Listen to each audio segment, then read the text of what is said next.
Dito sa ating unang balita ay bakit sinasabing nasa $5 hanggang $10 ang pinakadelikadong zone ng XRP.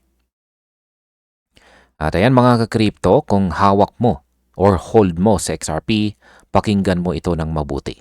Sapagkat ayon po sa crypto influencer na si Jack the Rippler, may isang price range na posibleng maging pinakamalaking pagsubok para sa lahat ng mga XRP holders. Ito ang $5 hanggang $10 price zone. Hindi dahil dito matatapos ang kwento ng XRP, kundi dahil dito daw magsisimulang manghina ang loob ng karamihan. Sinabi niya na karamihan ng mga holders ay magbebenta na sa pagitan ng $5 at $10 at tinatayang 0.1% lamang ang mananatiling hawak ang kanilang XRP lampas sa presyong ito. Ibig sabihin kapag umabot sa XRP sa antas na iyan, hindi lang presyo ang gumagalaw, kundi emosyon ng market. Ano nga ba ang ibig sabihin ng babala ni Jack the Rippler dito para sa ating lahat? Kapag nagsalita si Jack the Rippler, hindi lang ito simpleng opinyon. Ito ay observation mula sa paulit-ulit na market cycles. Ang kanyang babala ay malinaw. Kapag mabilis ang pagtaas ng presyo, mas mabilis ang tukso ng pagbebenta. Sa $5 hanggang $10 range, maraming retail holders ang makakaramdam ng relief, excitement at takot na mawala ang kita.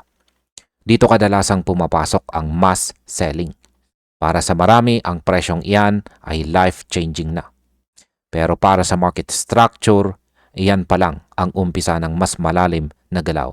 Kaya ang tanong ngayon, handa ka bang maging bahagi ng karamihan o ng kakaunting may matibay na paninindigan? Ngayon, ano naman ang tinatawag na shakeout at bakit ito laging nangyayari? Sa mundo ng crypto, may isang konsepto na paulit-ulit na lumilitaw. At ito ay ang shakeout. Ito ang yugto kung saan inuuga ng market ang mga mahihinang kamay. Kapag tumataas ang presyo ng mabilis, maraming holders ang nagli-liquidate. Hindi dahil tapos na ang trend, kundi dahil takot silang mawala ang kanilang unrealized gains. Ayon kay Jack the Rippler, sa $5 hanggang $10 na range, dito mangyayari ang pinakamalaking shakeout ni XRP. Hindi po ito aksidente. Ito ay natural na reaksyon ng retail psychology. At sa bawat cycle, iilan lang ang may kakayahang manatili. Ngayon, bakit naman sinasabing hindi top ang $5 to $10 kundi isang bitag sa liquidity or trap? Isang kilalang boses sa XRP community na si XRP Herald ang siyang nagpatibay sa ideyang ito. Ayon sa kanya, $5 to $10 isn't a top, it's the liquidity trap. Ibig sabihin nito, hindi ito ang peak ng presyo, kundi lugar kung saan kinokolekta ang liquidity mula sa mga nagmamadaling magbenta. Ang mga short-term holders, dito bumibitaw. Ang mga long-term believers, dito lalong kumakapit. At ayon sa kanya, ang 0.1% na may lakas ng loob na mag-hold sa gitna ng shakeout ang siyang nakakakita ng tunay na upside. Ngayon, sino po ang talagang nagbebenta sa kritikal na presyong ito? Malagang linawin, hindi lahat ng nagbebenta ay mali. Pero ayon sa mga analyst, ang karamihan ng selling pressure sa $5 hanggang $10 ay galing sa mga short-term retail holders. Sila ang bumili sa mas mababang presyo, nakakita ng malaking tubo at piniling ilak ang kanilang gains. Samantala ang mga long-term investors ay mas nakatuon sa market structure, adoption at saka macro cycle. Kapag naghalo ang dalawang mindset na ito sa iisa pong presyo, dito nagiging magulo ang market. At dito rin nalilikha ang opportunity para sa susunod na yugto. Ano naman po ang dapat gawin ng mga XRP holders sa ganitong senaryo? Hindi po ito financial advice, pero malinaw ang mensahe ni Jack the Rippler. Alamin mo kung anong klaseng investor ka. Kung short-term ka, natural lang ang magbenta.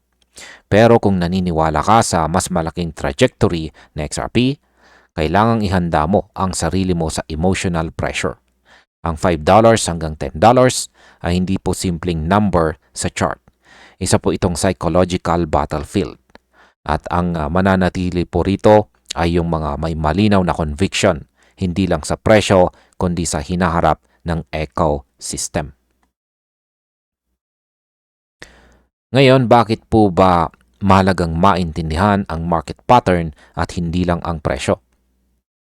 Isa po sa pinakamalaking pagkakamali ng mga investors ay ang pag-react lang sa galaw ng presyo. Ngunit ayon sa mga eksperto, ang tunay na yaman ay nabubuo sa pag-unawa sa pattern. Ang focus sa pag-hold sa critical ranges ay hindi pagiging bulag, kundi pagiging strategic. Ang 0.1% na mananatili matapos ang shakeout ay hindi swerte lamang. Sila ay may disiplina, pasensya at malinaw na pananaw sa cycle. At kadalasan sila ang nagbe-benefit kapag tapos na ang ingay ng market. At bilang panghuli, ang masasabi ko po rito ay malinaw po ang mensahe. Ang galaw na XRP sa pagitan ng $5 to $10 ang maghihiwalay sa transient holders at long-term participants. Hindi dito nagtatapos ang kwento. Dito pa lang ito nagsisimula. Ang market structure na mabubuo sa range na ito ang siyang magtatakda kung gaano kalaki ang susunod na value accumulation. Matagal nang babala ng mga eksperto. Huwag magbenta ng maaga. At para sa mga may lakas ng loob na maghintay, ang susunod na yugto ay maaring mas malaki kaysa sa inaakala ng karamihan. Sa balita naman na ito ay bakit sinasabi ng isang data alchemist na realistic daw ang pagiging bullish ni XRP. Ayan mga ka-crypto, meron pong isang napakahalagang detalye sa galaw na XRP na madalas hindi napapansin ng karamihan.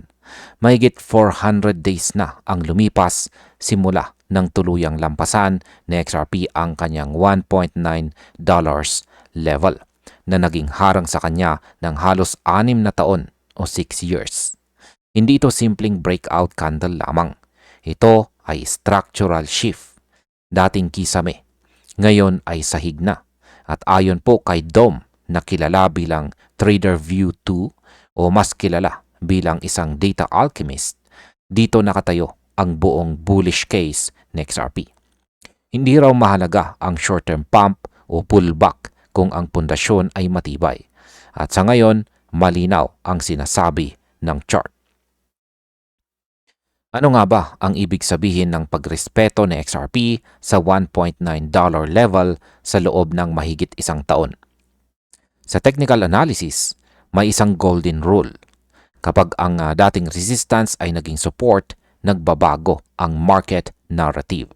Sa XRP, matapos makawala sa $1.9 ay paulit-ulit nang bumalik sa level na iyon. Pero hindi na bumabagsak.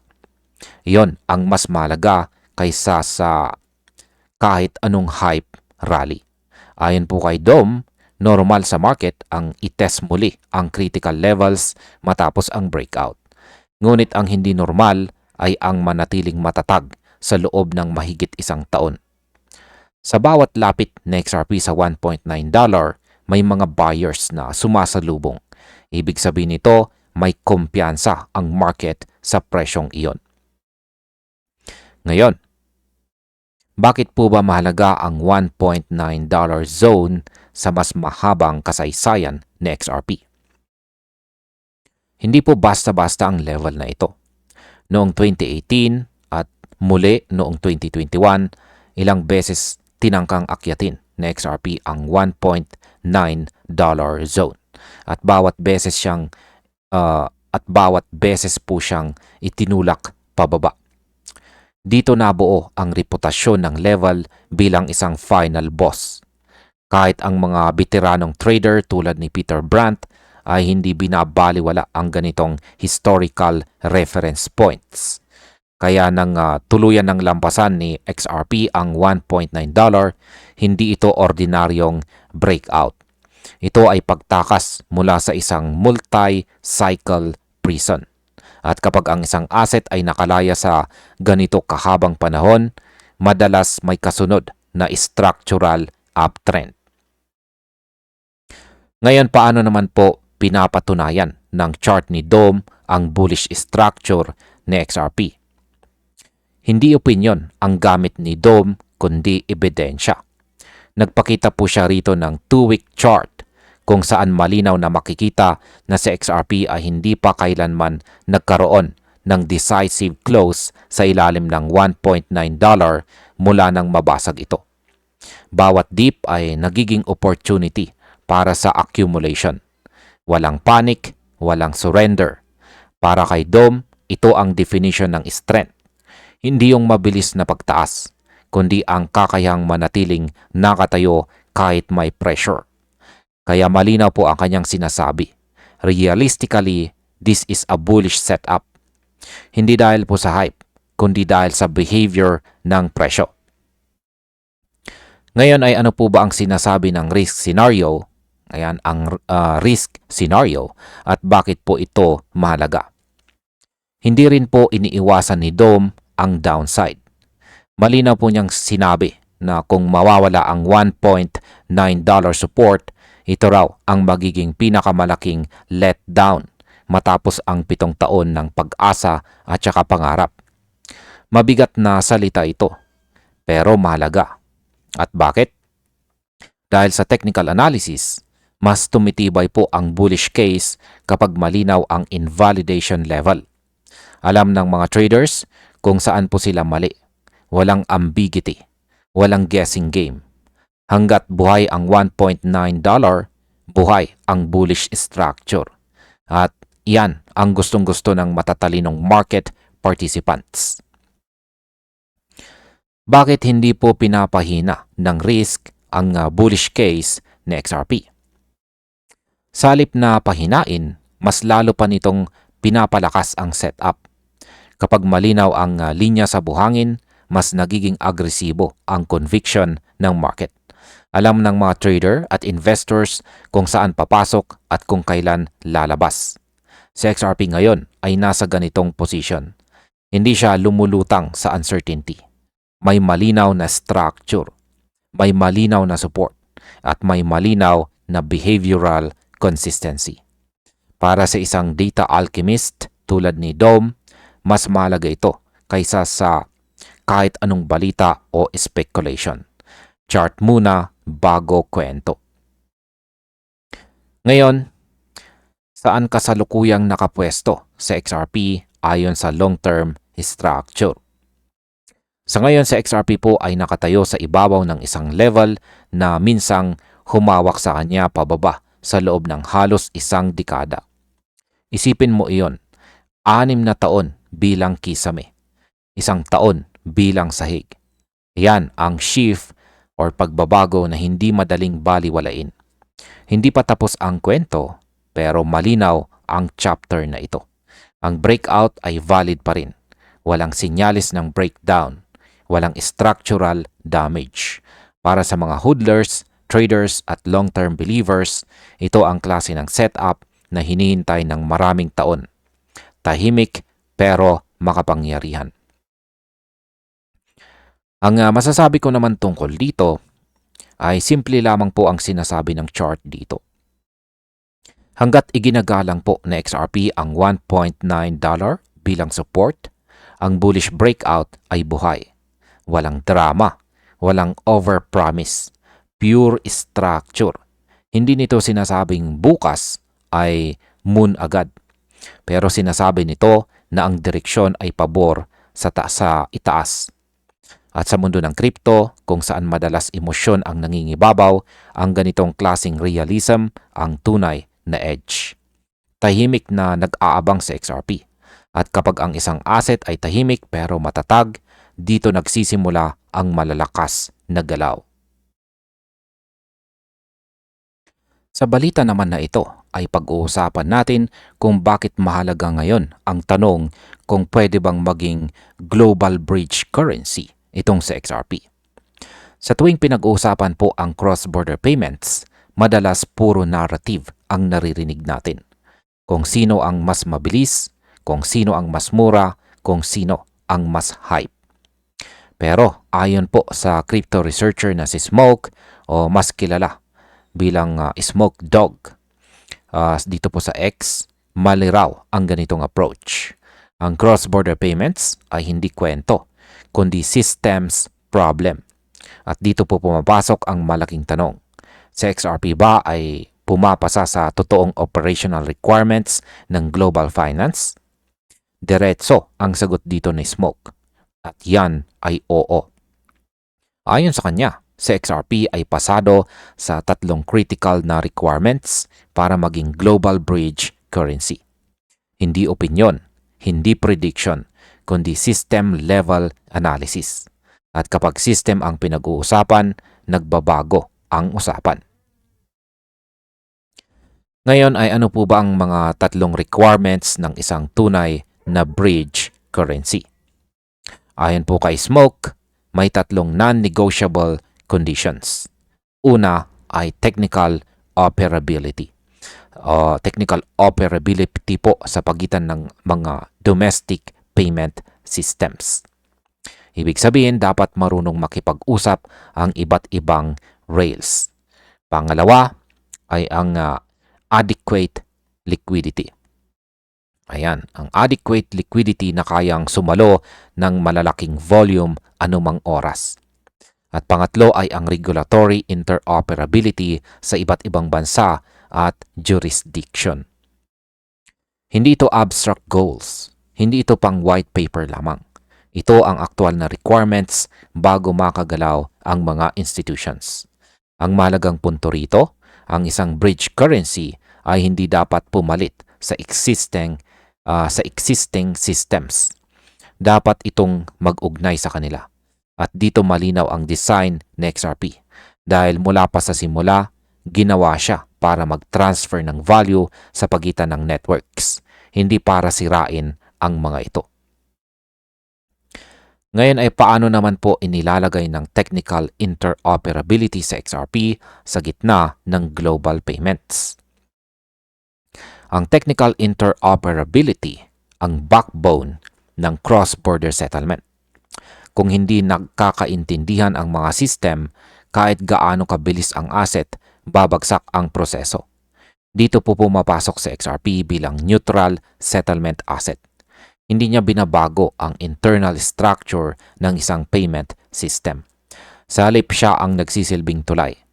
Walang correspondent banking chain. Walang multi-days delay. Walang dependency sa third-party reconciliation. Ang transaction ng XRP ay mabilis, may finality at direkta. Para kay Smoke, dito nahihirapan ang ibang assets dahil hindi sila built or ginawa para mag-integrate. Sa XRP ay built-in ang kanyang integration. Ngayon, bakit naman po critical ang liquidity at bakit pumapasa rito sa XRP? Kahit gaano kaganda ang tech, babagsak ang bridge currency kung kulang sa liquidity. Ang liquidity ang nagdidetermina kung kaya bang maglipat ng real value, hindi po ang demo value. Sa XRP ay may deep liquidity sa maraming markets at saka corridors. Ibig sabihin kahit malalaking transfers, hindi niya winawasak ang sariling presyo. Malaga ito para sa mga institutions dahil ayaw nila ng volatility habang nagsisettle. Ang isang bridge asset ay dapat gumagana kahit peak demand, kahit sabay-sabay ang usage sa iba't ibang time zones. Ayon kay Smoke, ito ang kaibahan ng episodic activity at sustained utility. Sa XRP ay handa para sa tuloy-tuloy na gamit, hindi lang sa hype cycles. Ngayon ay ano naman ang ibig sabihin ng regulatory interoperability para kay XRP? Ito po ang madalas na hindi naiintindihan ng retail market. Ang regulatory interoperability ay hindi lang tungkol sa pagiging legal. Ito ay tungkol sa clarity across borders. Iba-iba ang batas ng bawat bansa. Pero kailangang may common ground. Si XRP ay nakarating na sa antas ng legal clarity na nagbibigay ng kumpiyansa sa regulated entities. Hindi na ito gray area asset. Ito ay asset na kayang hawakan ng mga institutions ng walang kaba. Para kay Smoke, ito ang dahilan kung bakit pwedeng gumalaw sa XRP sa iba't ibang jurisdiction nang hindi nagbabanggaan ang compliance requirements. At kapag may compliance harmony, saka lang papasok ang tunay na scale. Ngayon ay bakit hindi po narrative ang value ng XRP kundi usage? Ang bridge currency ay hindi kumukuha ng value sa kwento. Kumukuha ito ng value sa usage. Sa bawat settlement, kailangan ang asset mismo. Ibig sabihin habang tumataas ang cross-border volume, tumataas ang demand kay XRP. At mahalaga ito. Hindi dumadami ang supply para tapatan ang demand. Fix ang mechanics. Ang resulta, sustained upward pressure sa presyo. Hindi ito one-time pump. Hindi ito speculative spike. Ito ay recurring demand cycle na likha ng mga institutions. At dito po nagiging malinaw kung bakit mahalaga ang tatlong requirements na ito. Ano naman po ang mangyayari kapag institutions ang gumamit ng bridge currency? Kapag institutions ang pumasok, nagbabago ang galaw ng market. Hindi sila bumibili para sa quick flip. Bumibili sila para sa operational necessity. Ibig sabihin, paulit-ulit ang demand. Hindi umaasa sa sentiment. Ayon sa analysis, ang adoption ng isang bridge asset ay lumilikha ng structural demand. Ito ang klase ng demand na hindi basta nawawala. Kapag na-integrate na sa system, mahirap na itong palitan. At dito nakapwesto si XRP ngayon. Hindi bilang competitor, kundi bilang connector. Ngayon, ang masasabi ko naman tungkol dito ay malinaw po ang sinasabi ng data. Si XRP ay pumapasa sa technical operability. Pumapasa sa liquidity requirements. At pumapasa sa regulatory interoperability. Hindi po ito pangako. Ito ay kasalukuyang kondisyon. Kaya para kay Smoke, ang tanong ay hindi na kung pwede si XRP. Ang tanong ay kailan lalawak ang usage. At kapag lumawak ang usage, natural na susunod ang price expansion. Hindi dahil sa hype, kundi dahil sa utility. Sa mundo ng global finance, ito ang pinakamabigat na argumento. Sa balita naman na ito ay pag-uusapan natin kung bakit big deal ang tahimik na pagbabago sa homepage ni Ripple. Yan mga ka-crypto, may mga balitang hindi sumisigaw pero ramdam ang bigat. Isa na rito ang tahimik na update ni Ripple sa kanilang homepage. Walang press release, walang hype video, pero isang linya ang biglang lumitaw. Bringing institutions into modern finance. Direktang nakadisplay ito sa ilalim ng Ripple Prime banner. Para sa marami, simpleng design update lamang ito. Pero para po sa XRP Army, malinaw ang mensahe. Si Ripple ay hindi na lang payments company. Siya ay naglalatag ng institutional highway. At kapag sinabi ng isang company kung sino ang target audience niya, dito po nagsisimula ang totoong strategy. Ngayon ay ano po ba ang ipinapahiwatig ng paglalagay ng Ripple Prime sa sentro? Ayon po sa crypto influencer dito na si Jack the Rippler, hindi po aksidente ang placement ng Ripple Prime sa homepage. Ang Prime brokerage ang inilagay ni Ripple sa unahan, hindi remittance, hindi po marketing story. Kaya ang ibig sabihin nito ay gusto po ng Ripple na dito mapunta ang mata ng mga malalaking institutions. Lalo na ngayon na mas malinaw na ang regulatory environment.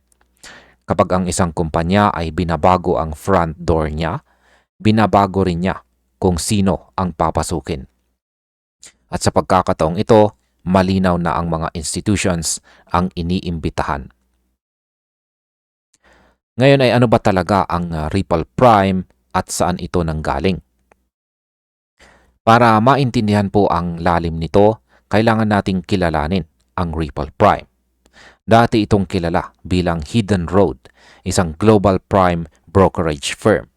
Noong 2025, binili ito ng Ripple at kalaunan ay ni-rebrand. Hindi lang ito simpleng acquisition. Ito ay pagpasok ni Ripple sa core ng institutional market plumbing. Ang prime brokerage ay hindi pang retail.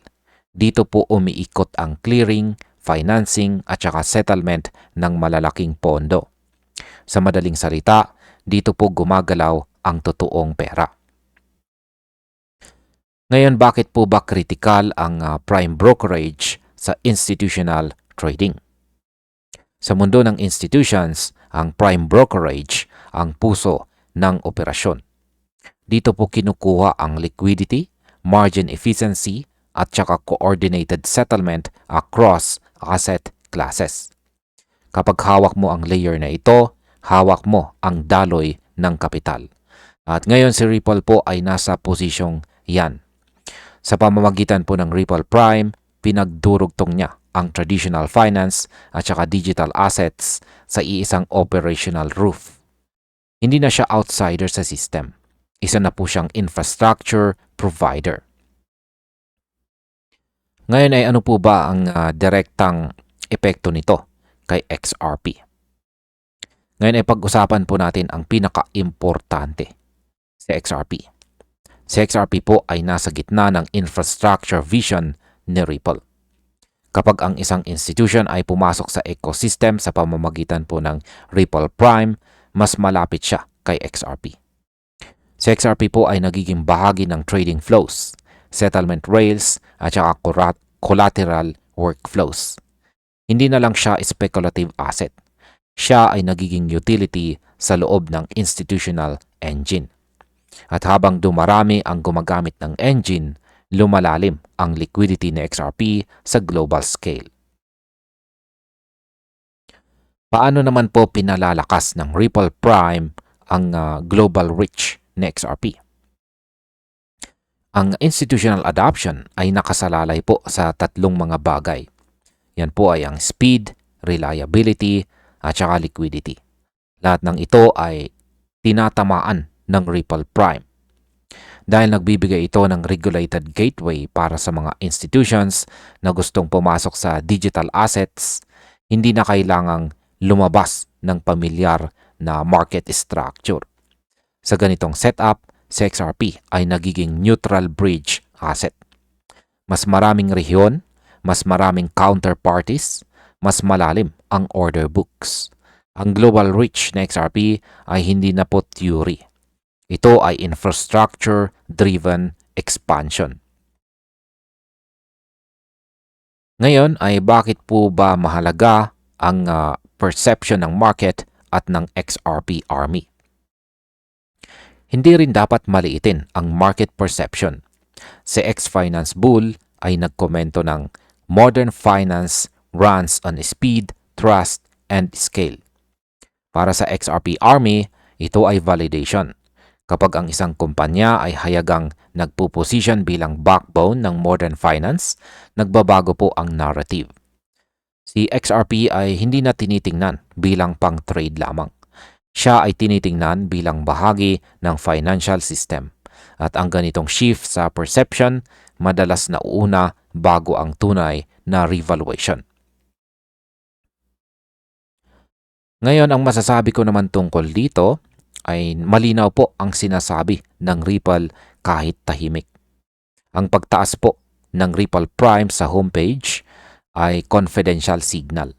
Ipinapakita nito na handa na silang gumanap bilang infrastructure ng modern finance. At sa vision na ito, sa XRP ay hindi po dekorasyon. Siya ay core component.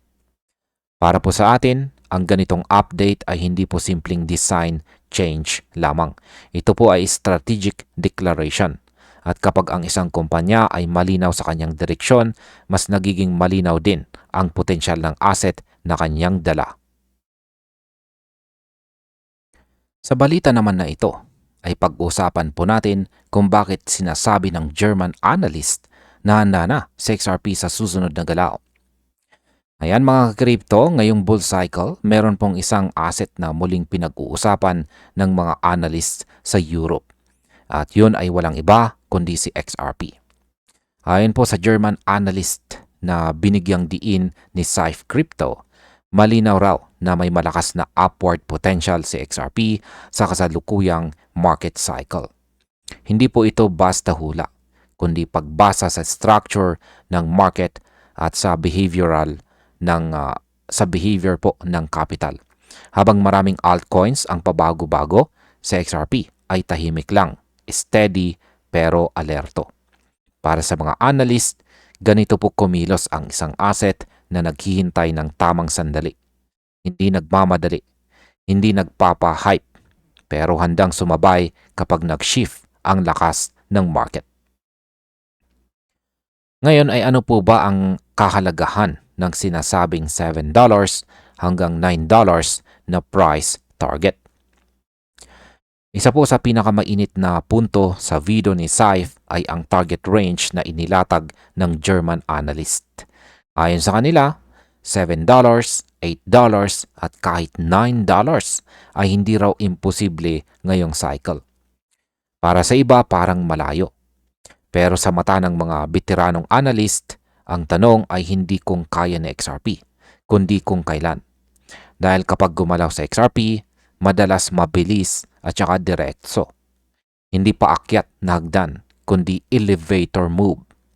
Ang mga target na ito ay hindi po fantasy numbers, kundi nakaangkla sa historical rallies, liquidity rotation at saka market positioning ni XRP. Ngayon ay paano nga ba konektado ang galaw ni Bitcoin sa magiging takbo ni XRP? Dito po pumapasok ang isang critical na factor at yan po ay ang Bitcoin dominance. Ipinaliwanag ni Saif na tuwing bumababa ang market share ni Bitcoin, dito po nagsisimulang huminga ang mga altcoins lalo na si XRP. Sa mga nakaraang cycle, halos pare-pareho ang senaryo. Tahimik muna sa XRP habang malakas si Bitcoin. Pero sa oras na humina ang dominance ni Bitcoin, biglang nagigising sa XRP. Parang hinihintay lang niya na bitawan ni Bitcoin ang entablado. Kapag nangyari iyon, kadalasan ay mabilis ang lipad. Bakit po ba mahalaga ang katatagan ni XRP sa panahon ng consolidation? Habang ang ibang market ay nanginginig, si XRP ay nananatiling matatag. Sa video, binigyang diin ng analyst na kahit may consolidation, hindi nasisira ang bullish structure ni XRP. Ibig sabihin nito, hindi nawawala ang kumpiyansa ng mga may hawak. Sa presyo na humigit kumulang $2.14 at may daily gain na 4% mahigit, nagpapakita sa XRP ng composure. Hindi ito galaw ng takot. Ito ay galaw ng isang asset na may tiwala sa sarili. At sa technical analysis, ang ganitong behavior ay madalas nauuwi sa continuation. Ngayon ay ano naman ang sinasabi ng technical structure na XRP ngayong taong 2026? Sa pagpasok po ng 2026, isang mahalagang detalye ang napapansin ng mga analyst. Sa XRP po ay patuloy na nananatili sa ibabaw ng mga key support levels. Hindi po siya bumibitaw, hindi siya bumabagsak sa critical zones. Sa halip, dahan-dahan niyang binubuo ang base o pundasyon para sa susunod na atake sa resistance. Kapag nabasag ang mga resistance na ito, maaring pumasok sa XRP sa acceleration phase. Dito nagsisimula ang mga galaw na hindi na kayang habulin ng mga late entrants. Tahimik po ang simula pero maingay ang resulta. Ngayon ay bakit po ba sinasabi ng mga analyst na patience or pasensya ang siyang pinaka-importanting strategy? Hindi lahat ng kita ay minamadali. Ayon po sa German analyst, ang mga gustong makasakay sa galaw na XRP ay kailangang may pasensya. Ang market ay hindi po nagbibigay ng reward sa mga atat. Binibigay po nito ang gantimpala sa mga marunong maghintay. Sa kasalukuyang cycle, mahalaga po ang tamang timing ng entry at saka exit. Hindi araw-araw ay may opportunity. Pero kapag dumating ang window, malinaw po ang direksyon. Para sa mga holders at saka investors, ito po ay paalala na ang malaking galaw ay madalas dumarating kapag tahimik ang karamihan. Ngayon ay posible ba talaga ang bagong all-time high para kay XRP? Isa pang malaking tanong ay makakakita ba tayo ng bagong all-time high? Para sa mga analyst ay oo, kung magpapatuloy ang kasalukuyang structure. Kapag nag-align ang momentum, liquidity at saka market sentiment, posibleng hindi lang $7 hanggang $9 ang makita. May binanggit pa nga na double-digit levels sa 2026. Hindi po ito pangako, isa itong senaryo. At sa crypto market, ang mga senaryong ganito ay madalas nangyayari ng mas mabilis kaysa inaasahan ng marami. Ang mahalaga, handa ka bang dumating? Handa ka na ba kapag dumating ito? At ayan, ang masasabi ko naman tungkol dito ay malinaw po ang mensahe ni Saif at saka ng German analyst dito. Si XRP ay hindi po nawawala sa eksena. Tahimik lamang siya pero buo ang loob. Ang katatagan po niya sa consolidation, ang posibleng pagbaba ng Bitcoin dominance at ang solid technical foundation ay bumubuo ng isang bullish narrative. Para po sa atin, ito ay paalala na ang market ay may memorya. At kapag bumalik ang spotlight kay XRP, madalas ay walang pasabi. Ang tanong ngayon, nakaposisyon ka ba bago mangyari iyon? Sa balita naman na ito ay aalamin natin kung bakit muling nakatuon ang lahat ng mata kay XRP ngayon. Yan mga ka-crypto, kung akala ninyo tapos na ang excitement kay XRP, nagkakamali kayo. Mula sa isang mabilis pero maikling pullback, muling bumangon sa XRP. At hindi po basta-basta. Ang mas mahalaga po rito, hindi lamang presyo ang gumalaw, kundi ang mindset ng market. Sa halip na takot, ang nakita natin ay tapang. Para sa maraming mga traders at investors, ang retracement ay hindi po sinyalis ng kahinaan, kundi isang malinaw na invitation. Invitation para bumili sa mas mababang presyo. Ito po ang klase ng galaw na nagsasabi na sa XRP ay may respeto pa rin ang market. At kapag bumaba po siya, may mga kamay na handang sumalo. Ngayon ay ano po ba ang ipinapakita ng mabilis na rebound sa market psychology? Ang bilis ng reaction matapos po ang pullback ang siyang unang dapat po nating basahin. Kapag ang isang asset po ay bumaba at agad may sumasalubong na mga buyers, malinaw po ang mensahe. Ang market po ay alerto. Ang market ay nakatutok.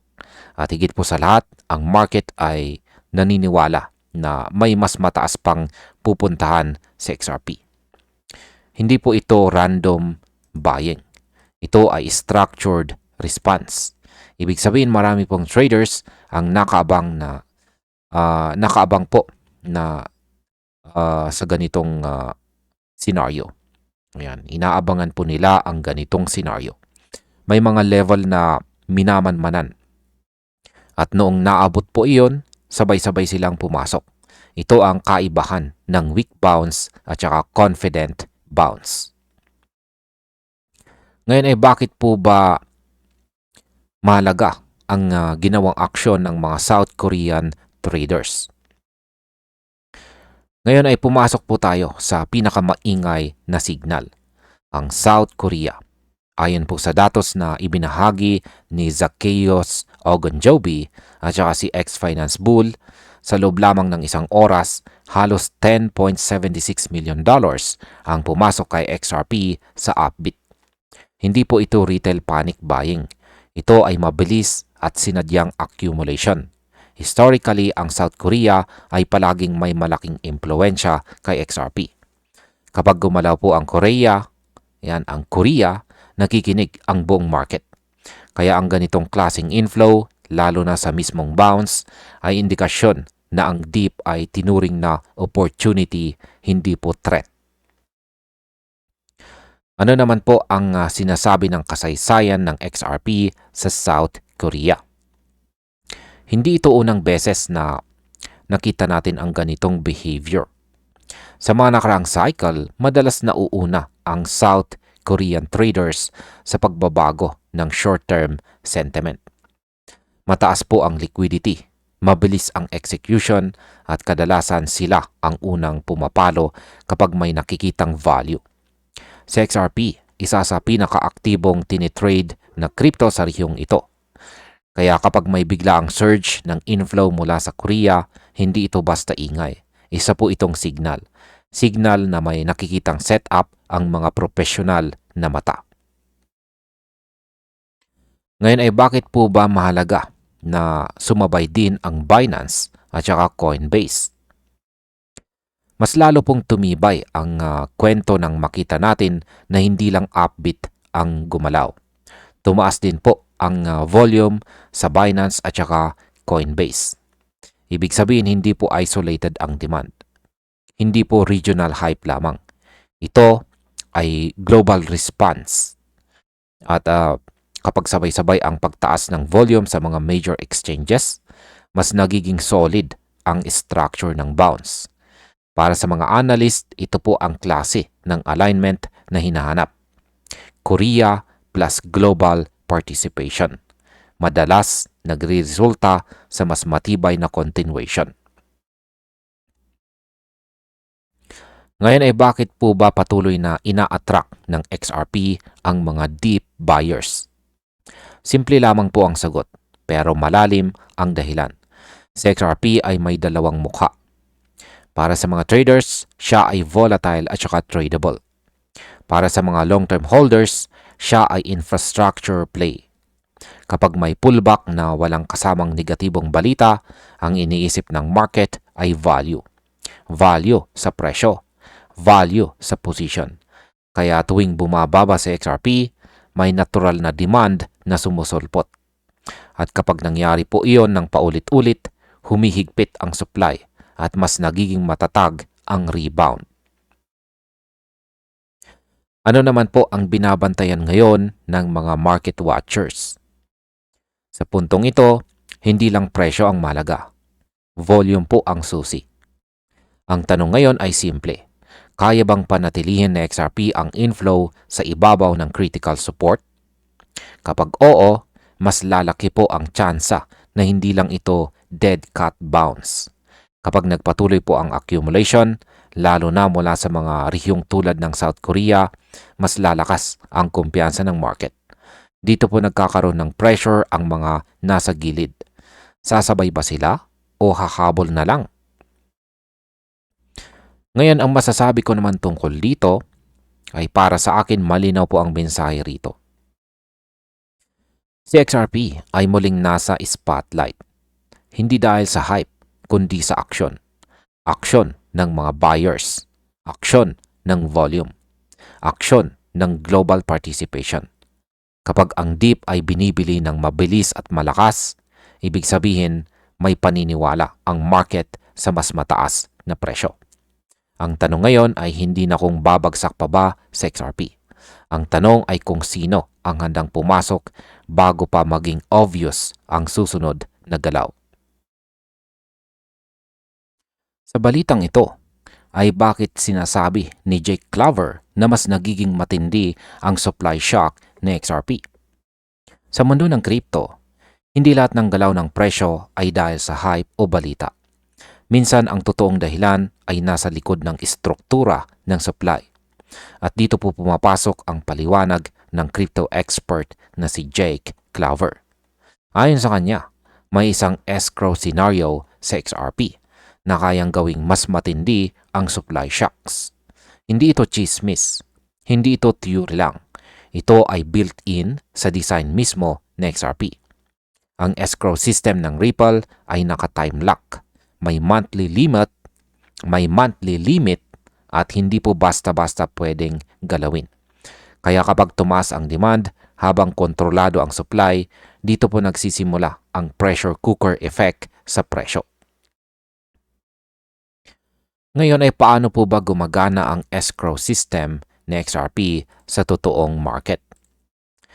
Para maintindihan po ito, isipin mo ang escrow ni XRP bilang isang vault na may timer. Bawat buwan, may maximum lang na pwedeng i-release na supply. Kahit gustuhin man ng Ripple, hindi nila kayang mag-emergency dump ng XRP sa market. Ayon po mismo kay Jake Claver dito, they can't emergency dump supply during crisis. Ibig sabihin nito, kahit may matinding volatility, kahit may black swan event, nakalak pa rin ang galaw ng supply. Ang epekto nito sa market ay discipline. Wala pong bigla ang baha ng token. Walang surprise oversupply na sisira sa presyo. Ngayon, bakit po ba mahalaga ito para sa price action at saka market psychology? Sa trading psychology, ang pinakaayaw ng market ay ang uncertainty. Kapag hindi mo alam kung kailan dadagsa ang supply, nagiging defensive ang mga buyers. Pero sa kaso po ng XRP, malinaw ang maximum monthly release. Alam ng market kung hanggang saan lang ang pwedeng idagdag ng circulating supply. Para sa mga traders at saka investors, ito po ay nagbibigay ng confidence. Kapag may demand surge, hindi agad nasasalo ng bagong supply. Kaya mas mabilis po na gumalaw ang presyo pataas. Hindi dahil magic sa XRP, kundi dahil limitado ang bala ng supply side. Ngayon ay ano naman ang tinatawag na supply shock at bakit ito pabor kay XRP or para sa atin bilang mga XRP holders? Ang supply shock ay nangyayari kapag mataas po ang demand pero kulang ang bagong supply. Sa ganitong sitwasyon, ang presyo ang siyang nag-a-adjust. Para kay XRP, ang escrow schedule mismo ang pwedeng mag-trigger ng ganitong scenario. Kapag bullish po ang market at sabay na constrained ang release, nagiging mas explosive ang galaw. Para sa atin, bilang mga holders, ito ang tinatawag na reward phase. Hindi kailangang dumami ang mga buyers ng sobra. Sapat na ang steady demand at saka limited supply para umakyat ang value ng XRP. Ngayon, bakit po ba sinasabi ni Claver na hindi pinapahina kundi pinapatalas ng escrow ang shocks? Meron pong maling akala ang iba na ang controlled supply ay pampabagal ng galaw. Pero para kay Jake Claver, kabaliktaran ang nangyayari.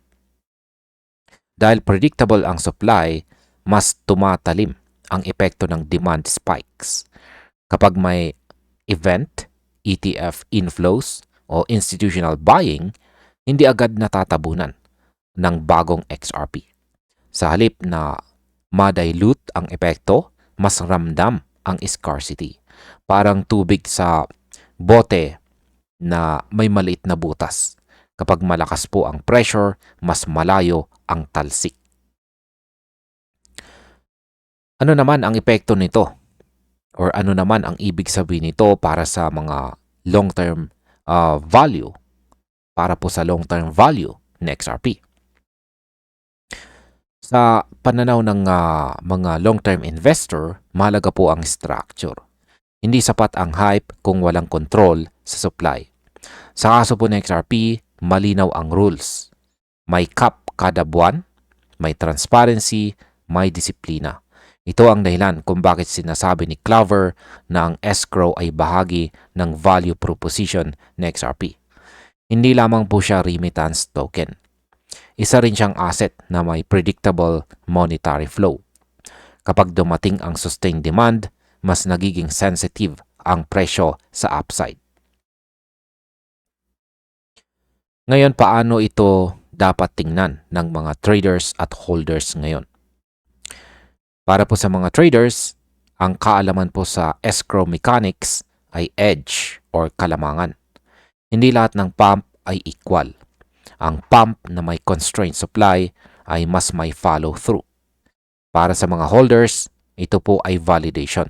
Ibig sabihin, hindi po basta-basta kayang sirain ng internal supply ang market. Walang panic lever ang Ripple. Walang biglang rug sa distribution side. Ang galaw ng presyo ay mas nagiging produkto ng tunay na demand. At kapag scarcity ang nag-uusap, kadalasan pataas ang direksyon. Ngayon ay ano naman ang aking masasabi tungkol dito? Malinaw po ang punto rito ni Jake Clover. Ang escrow system ng XRP ay hindi simpleng lock. Isa itong mekanismo na pwedeng magpalala ng supply shocks kapag tama ang timing ng demand. Ito ay proteksyon laban sa chaos, pero katalista sa upside. Para kay XRP, ang disiplina po sa supply ay hindi kahinaan. Ito ang kanyang sandata. At para sa atin na nanunood sa market, ang ganitong structure ay hindi dapat minamaliit. Dahil kapag nagsimulang kumilos ang demand, ang supply ay hindi basta magkakasunod. At hanggang dito na lamang po tayo sa video na ito mga ka-crypto. Maraming salamat sa panonood.